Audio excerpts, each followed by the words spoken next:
Hello students, in our poetry lesson for the day, we shall be reading one of the most enchanting poems written by Robert Frost, The Road Not Taken. The poem talks about the human condition and the dilemma we face while making certain choices in life. It is about how we live those choices and move on with them. Before we start this timeless piece, let's learn a little something about Robert Frost, the poet. Robert Frost was born on the 26th of March, 1874. He spent most of his childhood in San Francisco, California. When his journalist father died of tuberculosis, Frost shifted to Lawrence, Massachusetts, along with his mother and sister Jeannie. Frost wrote his first poem, My Butterfly and Elegy, in 1894, which was published in The Independent. The Independent is a literary journal based out of New York City. The poet's family life remained disturbed for years.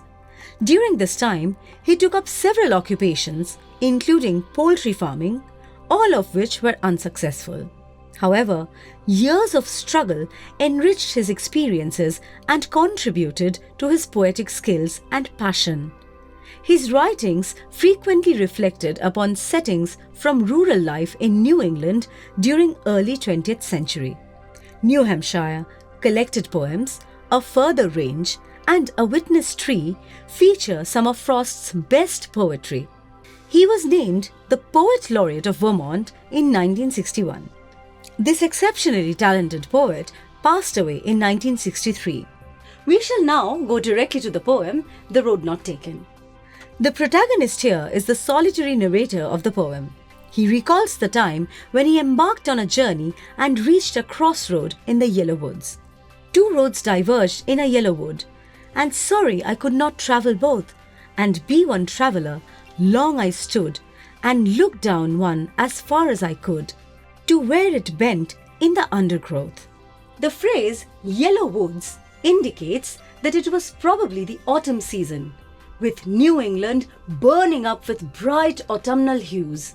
The narrator pondered long and hard about which path to take. One of the roads meandered into the lonely woods till the undergrowth blocked his view. The traveller then looked down the other road, which seemed green and grassy. He says that he then took the other just as fair, and having perhaps the better claim, because it was grassy and wanted wear, though as for that the passing there had worn them really about the same. This reflected that that particular road was one less travelled upon, as though hardly any traveller had ever taken that route. The narrator says that he had no knowledge of where the two paths would have led. However, he realized that it was impossible to take both the paths. He hoped to get back to that divergence or crossroad if life allowed him more chances. But he also knew that one way would invariably lead to another. He had perhaps made a most irreversible choice. And both that morning equally lay in leaves no step had trodden black. Oh, I kept the first for another day. Yet knowing how way leads on to way, I doubted if I should ever come back. The narrator concludes that the choice he had made on that fateful day to take the path less travelled has made his life turn out to be different from that of common men.